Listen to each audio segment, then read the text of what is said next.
Hello, all you Conan Exile fans out there. This is Granny Gamester here with a beginner's guide to Conan Exiles. And today I'm going to be covering how to upgrade your building and why you should do that as soon as you can. So first of all, let's get to our map. And I am playing on a PlayStation 4, by the way. And let's go to our map. And down here on the Noob River where you start the game, you're perfectly fine with a Tier 1 build. But once you start moving up into this area, and I am right here, which is just north of Supermaru on the water side. And this is the level 2 area through here. And the reason you need to get a tier 2 when you get up here is because of the purges. Now the purge, as you know, is a timed event. When your meter fills, your purge meter fills, you will get a purge event, which is either a creature attack or a humanoid.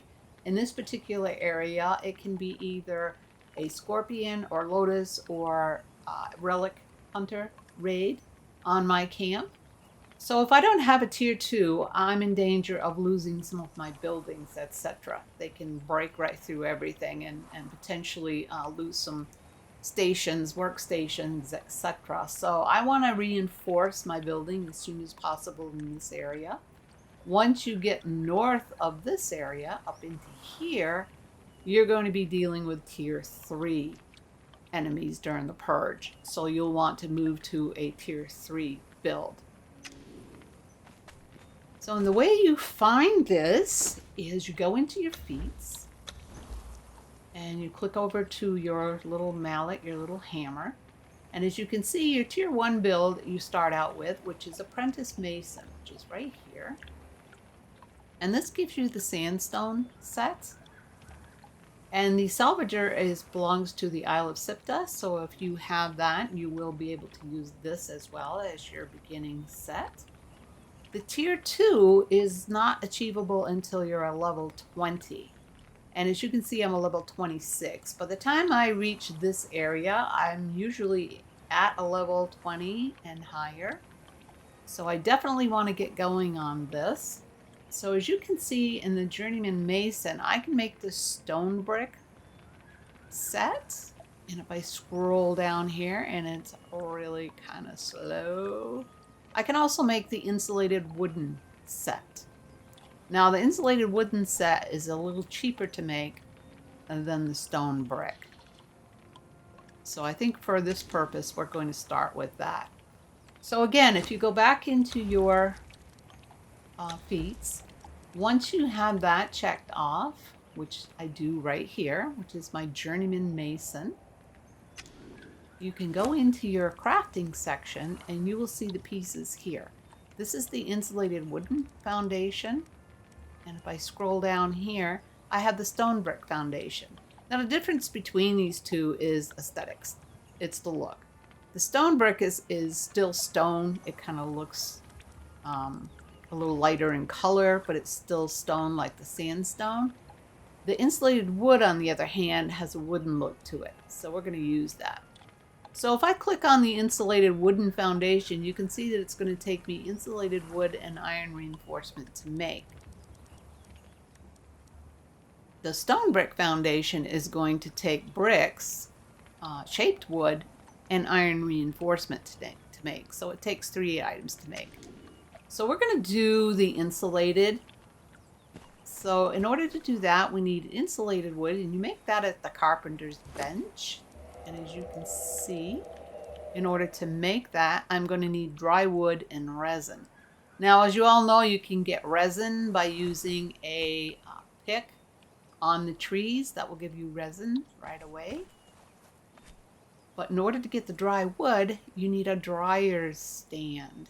And this you can also get in your feats at a level 19, I believe it is. You want to scroll down to, or scroll over to, I should say, your survival list, and then scroll down to your primitive cook, and it'll be in this section. And as you can see, yes, it is a level 19. So you go ahead and click that. And then we will go back into our crafting, and it will be there. And that takes shaped wood and twine. And again, shaped wood is also made in your carpenter's bench. So once you have this made, this requires bark as fuel. So again, that's pretty easy to get.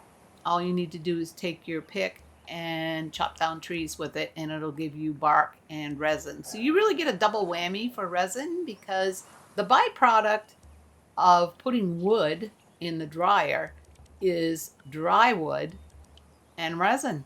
Yeah, so we'll fire this baby up. Whoops, I didn't mean to do that. We'll fire that up. And you will see that it will give me these two items, which I need to make insulated wood. All right, so once you have those in hand, we're going to go over and we're going to make a few pieces here. I'm going to do, see, I can do 8, but I'm just going to make 2 of these. Whoops. I'm going to make one, this window. Let's make a doorway. And let's make a door. So once you have those items made,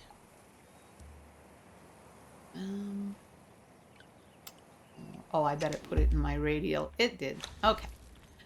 So as you can see, I placed it right over my existing foundation. As you can see also, it's not in the right position. So I'm just going to use my R2 until I get it in the right direction, which is outer face. And you can barely see the arrow on this one. But all you need to do is place it. And voila, it replaces what you already have there. You do not need to tear anything up or change anything. You can upgrade your building just by replacing these pieces. So I'm going to do that. And you see, I didn't put that one in the same direction, so the wood is not running in the same direction. So you might want to pay attention to that when you're building. And then we're going to place our frame. Now again, you can hardly see the lettering here, but what they've done, which is really nice, is you can see this little arrow right here. And when it's pointing at you, it means you're in the right direction. It's outer facing, which is what you want. So go ahead and click that. And voila, it replaces that. Now let's put our doorway in. And our door.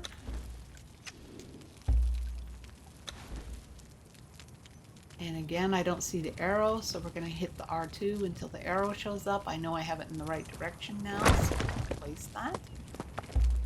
Now, as you can see with the doors, it's a little different.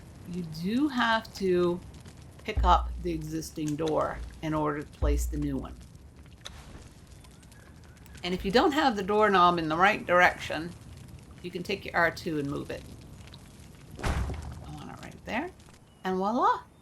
I now have a tier 2 build, which is all I need to really protect myself in this area. And again, if I want to do brick, brick is made in the furnace by putting stone in there. Pretty easy peasy. And again, your iron reinforcement is made in your blacksmith bench. You just need to put some iron bars in there, and for every 2 iron bars you get 1 iron reinforcement. Very easy. Yeah, so that's all there is to it, and I highly recommend you upgrade as soon as you can before you get to your first purge. Now, as you can see below my character in the center, my purge meter is pretty low still, so I've got plenty of time to upgrade what I've got here and then continue my build with the upgrade in readiness for that purge, which is actually quite fun. Don't be afraid of them. They're fun. All right, guys. Well, if you found this helpful, please give me the big old like. And if you'd like to see more, just subscribe. And if you hit the little bell, you'll be notified when I post my next video. Well, all right, guys. Until the next beginner's guide. GG out.